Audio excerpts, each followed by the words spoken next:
کراچی جو کبھی روشنیوں کا شہر ہوا کرتا تھا تشدد، جرائم اور بھتہ خوری کی تاریکیوں میں ڈوب چکا ہے۔ ناظرین، آپ نے اکثر سنا ہوگا کہ کراچی کماتا اور سارا ملک کھاتا ہے۔ آپ اس سے اتفاق کریں نہ کریں، لیکن بہرحال آپ کو ماننا پڑے گا کہ کراچی ایک معاشی ہب ہے جس کے ملکی معیشت پر گہرے اثرات ہیں۔ روشنیوں سے تاریکیوں کا یہ سفر شروع ہوا 15 اپریل 1985 کو ایک افسوسناک روڈ ایکسیڈنٹ سے۔ اس حادثے میں ایک منی بس نے 2 سگی اسٹوڈنٹس بہنوں کو کچل دیا، جس میں ایک بہن بشرا زیدی کی موقع پر ڈیتھ ہو گئی اور دوسری بہن نجمہ زیدی کی ٹانگ ٹوٹ گئی۔ بشرا زیدی کی موت خون کی وہ سرخی جس نے کراچی کا مستقبل سیاہ کر دیا۔ میرا نام ہے عامر اور آپ دیکھ رہے ہیں علمی ہب یوٹیوب چینل۔ ناظرین، یہ 15 اپریل 1985 کی صبح تھی جب یہ حادثہ پیش آیا۔ کراچی کے سب سے معروف علاقوں میں سے ایک ناظم آباد کی مشہور چرنگی سے متصل سید الطاف علی بریلوی روڈ پر ایکس3 روٹ کی ایک تیز رفتار منی بس نے وہاں موجود سرکاری تعلیمی ادارے سر سید گورنمنٹ گرلز کالج کی 20 سالہ طالبہ بشرا زیدی اور ان کی بہن نجمہ زیدی کو کچل دیا۔ بشرا زیدی جسم کے اوپری حصوں اور سر پر چوٹ کی وجہ سے موقع پر ہی دم توڑ گئیں، جبکہ ان کی بہن نجمہ زیدی کی ٹانگ ٹوٹ گئی۔ بشرا زیدی کا خون سڑک کی خاک میں کیا ملا کہ سارے شہر کراچی کے مقدر میں صرف خاک و خون ہی رہ گیا۔ ناظرین، اس بات میں کوئی شک نہیں کہ ہر انسان کی طرح بشرا زیدی کی جان بھی انمول تھی، اور ہم اس چیز کا بخوبی اندازہ کر سکتے ہیں کہ ان کی فیملی کا شاید یہ زخم آج تک نہ بھر سکا ہو۔ لیکن کیا محض ایک حادثے میں ایک طالبہ کی ہلاکت سے زندگی سے بھرپور شہر کیا اس طرح تشدد کی لپیٹ میں آ سکتا ہے؟ اس سوال کا جواب ہمیں تب تک نہیں مل سکتا جب تک ہم اس وقت کے کراچی پر ایک نظر نہ ڈال لیں، ان دنوں کی سیاست کا تجزیہ نہ کر لیں، اس حادثے اور اس کے نتیجے میں جنم لینے والے احتجاج اور رد عمل میں پھوٹنے والے فساد کی تفصیل نہ جان لیں۔ بشرا زیدی کا خاندان نارتھ ناظم آباد کے علاقے حیدری شاپنگ سینٹر کے قریب واقع ایم وائی اسکوائر یا ایم وائی اپارٹمنٹس کی تیسری منزل پر رہائش پذیر تھا، اور ان کے والد غالباً شبر زیدی نام تھا ان کا۔ حادثے کے وقت ملازمت کے سلسلے میں ملک سے باہر کسی عرب ریاست میں مقیم تھے۔ ناظرین، اس وقت کے اخبارات سے اندازہ ہوتا ہے کہ اس حادثے پر ایک نہیں بلکہ ایک سے زیادہ موقف اختیار کیے گئے۔ پہلے موقف کے مطابق بشرا زیدی اپنی بہن نجمہ زیدی اور کچھ اور طالبات کے ساتھ کالج کے قریب سے سڑک کراس کرنے کی کوشش کر رہی تھی کہ انہیں ایک تیز رفتار منی بس نے ٹکر مار دی، اور جب یہ طالبات سڑک پر گری تو بریکس لگاتے لگاتے بھی وہ بس اتنی تیز رفتار تھی کہ یہ اس کے پہیوں تلے کچلی گئی۔ دوسرے موقف کے مطابق بشرا زیدی اور ان کی بہن نجمہ ایکس3 روٹ کی ایک منی بس میں سوار کالج جا رہی تھیں اور کالج کے قریب 3 سٹاپ پر اترنا چاہتی تھیں، لیکن یہ منی بس تو اپنے ہی روٹ کی ایک اور منی بس کے ساتھ ریس لگا رہی تھی۔ ریس کا مقصد تفریح نہیں، لالچ تھا، تاکہ آگے رہنے والی منی بس زیادہ سے زیادہ سواریوں کو بٹھائے اور زیادہ سے زیادہ پیسے کما سکے۔ اسی لالچ میں ڈرائیور نے جب منی بس کی رفتار بڑھائی تو طالبات نے ڈرائیور سے کہا کہ وہ تو یہاں کالج کے قریب سٹاپ پر اترنا چاہتی ہیں، تو ڈرائیور نے کہا کہ وہ بس کو روکے گا تو نہیں، لیکن وہ رفتار بہت زیادہ کم کر دے گا اور یہ طالبات چلتی بس سے اتر جائیں۔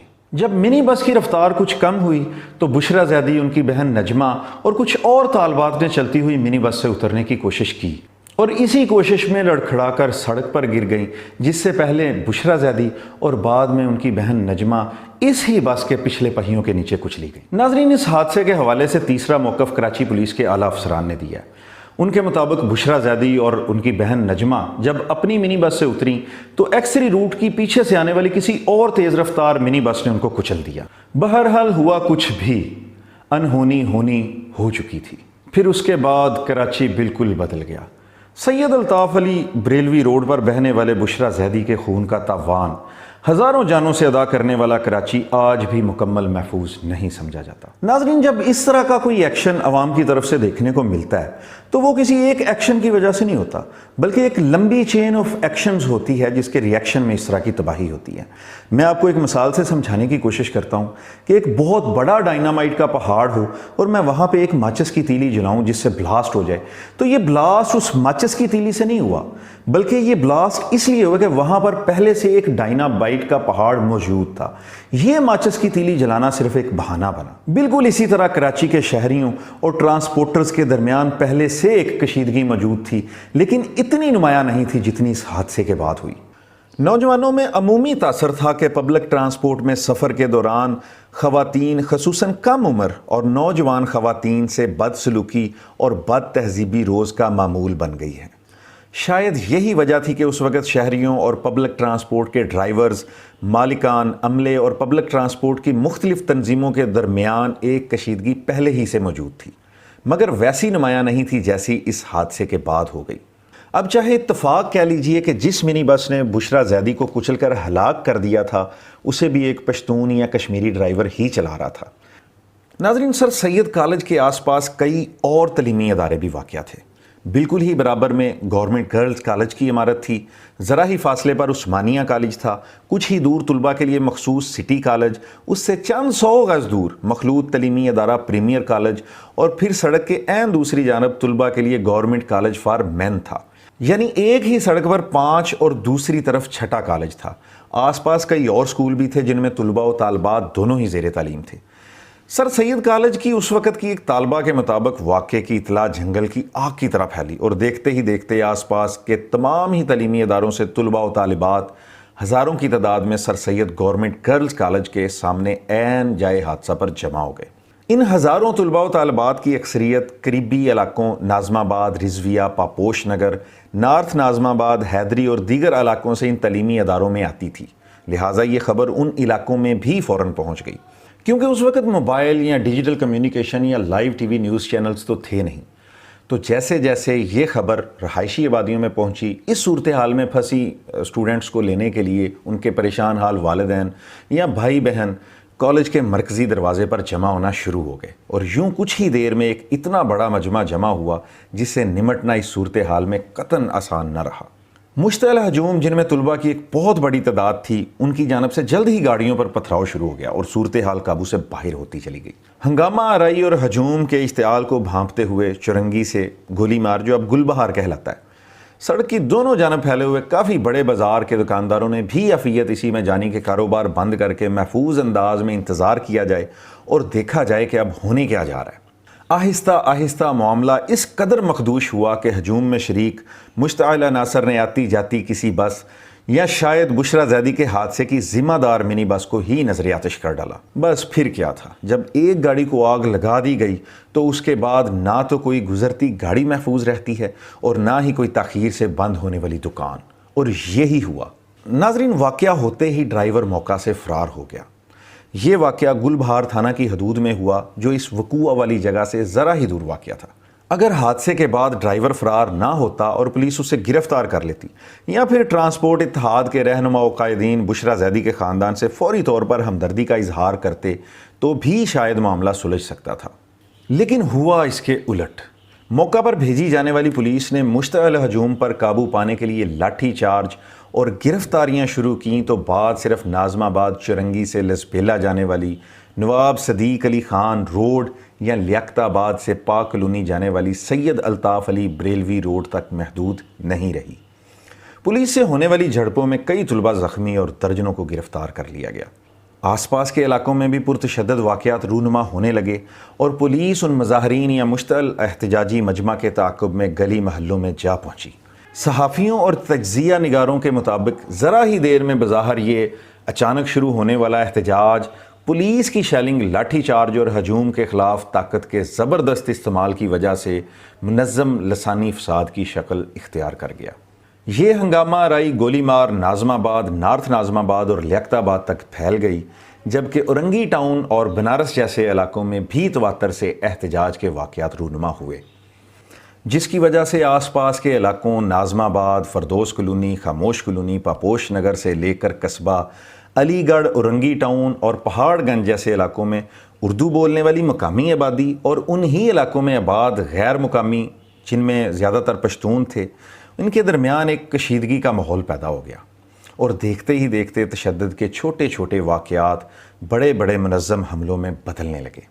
جیسا کہ میں پہلے بتا چکا ہوں کہ موبائل، ڈیجیٹل کمیونیکیشن اور لائیو نیوز چینلز تو تھے نہیں، تو اصل حقائق کی سینہ بسینہ ترسیل کے ساتھ ساتھ افواہوں کا بازار بھی ایسا گرم ہوا کہ بات حملوں سے ہلاکتوں تک جا پہنچی۔ گرو مندر سے لسبیلا تک، پٹیل پاڑا، پاک کلونی، بسم اللہ ہوٹل گارڈن اور نارتھ ناظم آباد سے کوچی کیمپ تک کی آبادیوں میں ذرا ہی دیر میں ایسے آتشی ہتھیاروں کی گونج سنائی دینے لگی جو اس سے پہلے کراچی میں کبھی نہیں سنی گئی تھی۔ جب ان واقعات میں ہلاکتوں کی اطلاعات اس وقت کے وزیر اعلیٰ غوث علی شاہ کی انتظامیہ کے کانوں تک پہنچیں، تب تک بہت دیر ہو چکی تھی۔ ایک طالبہ کی ہلاکت پر شروع ہونے والا طلباء و طالبات کا احتجاج باقاعدہ لسانی فساد کی شکل اختیار کر کے کئی قیمتی جانوں کا خراج وصول کر چکا تھا۔ بہرحال صورتحال اتنی بگڑی کہ بالآخر فوج کو طلب کرنا پڑا۔ پولیس کے مطابق فوج اور انتظامیہ نے سہراب گوٹ سے کھارا در تک اور اورنگی ٹاؤن سے صدر تک جگہ جگہ ایسے علاقوں میں کرفیو نافذ کر دیا جہاں اردو بولنے والی مقامی یا پشتو بولنے والی غیر مقامی آبادیوں کی اکثریت تھی۔ صورتحال اس قدر بگڑی کہ انتظامیہ کو کرفیو کے نفاذ کے باوجود شدید مشکلات کا سامنا تھا۔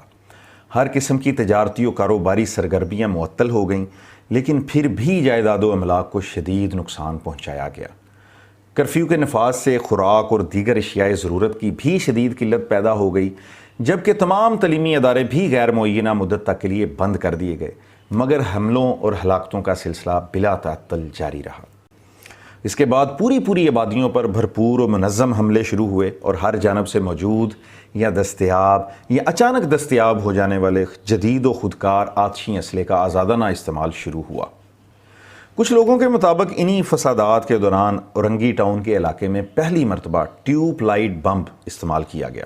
حکام کے خیال میں یہ بمب وہ تربیت یافتہ عناصر تیار کر رہے تھے جو مشرقی پاکستان میں مکتی باہنی جیسی مسلح تنظیموں کا مقابلہ کر چکے تھے اور اب اورنگی جیسے علاقے میں آباد تھے۔ دوسری جانب کراچی والوں نے سہراب گوٹ جیسی بستیوں میں وہ کلاشنکوف رائفل بھی پہلی بار چلتے دیکھی جو افغانستان کی جنگ کا تحفہ بن کر پاکستان پہنچی تھی۔ ناظرین، ایسا نہیں تھا کہ اس سے پہلے کراچی میں ٹریفک حادثے نہیں ہوتے تھے یا ایسے حادثات میں معصوم جانیں ضائع نہیں ہوتی تھیں، مگر جس انداز میں بشرا زیدی کے حادثے کا رد عمل آیا اور جس انداز سے پورے شہر میں آگ لگ گئی یا لگا دی گئی وہ بہت حیران کن تھا۔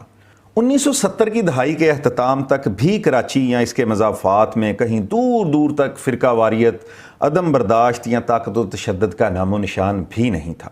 تو پھر یہ پس منظر تھا کیا؟ اور بشرا زیدی کے کسی حادثے کا انتظار اگر کیا جا رہا تھا تو اس کے پس پردہ کیا عوامل اور کون سی قوتیں کار فرما ہو سکتی تھی؟ اس سوال کا جواب اس وقت کے سیاسی ماحول کے جائزے اور تجزیے میں پوشیدہ ہو سکتا ہے۔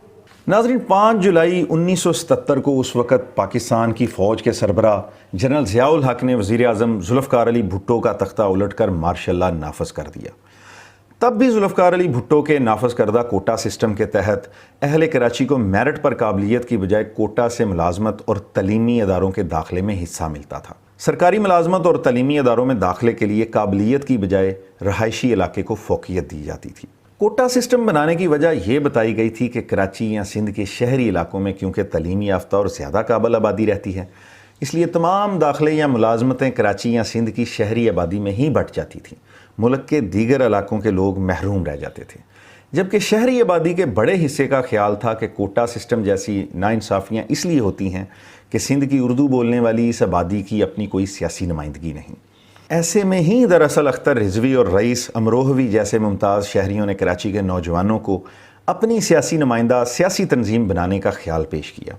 آخرکار اختر رضوی اور رئیس امروہوی جیسے افراد کے خیالات سے متاثر ہو کر کراچی یونیورسٹی کے اس وقت کے شعبہ فارمیسی کے طالب علم الطاف حسین نے 11 جون 1978 کو آل پاکستان مہاجر اسٹوڈنٹس آرگنائزیشن یعنی APMSO قائم کی۔ شہری سندھ کی احساس محرومی، مایوسی اور جواب میں انتہائی پرکشش نعروں کے سہارے یہ تنظیم شہر کے کئی تعلیمی اداروں میں جا پہنچی۔ پھر فروری 1981 میں اس تنظیم نے شہری علاقوں میں سرگرمیوں کا آغاز کیا جہاں خوب مقبولیت اور پذیرائی ملنے لگی۔ اس کے بعد الطاف حسین امریکہ چلے گئے۔ 18 مارچ 1984 کو APMSO کی قیادت نے مہاجر قومی موومنٹ یعنی MQM بنانے کا اعلان کیا تو کچھ عرصے بعد الطاف حسین کراچی واپس آ گئے۔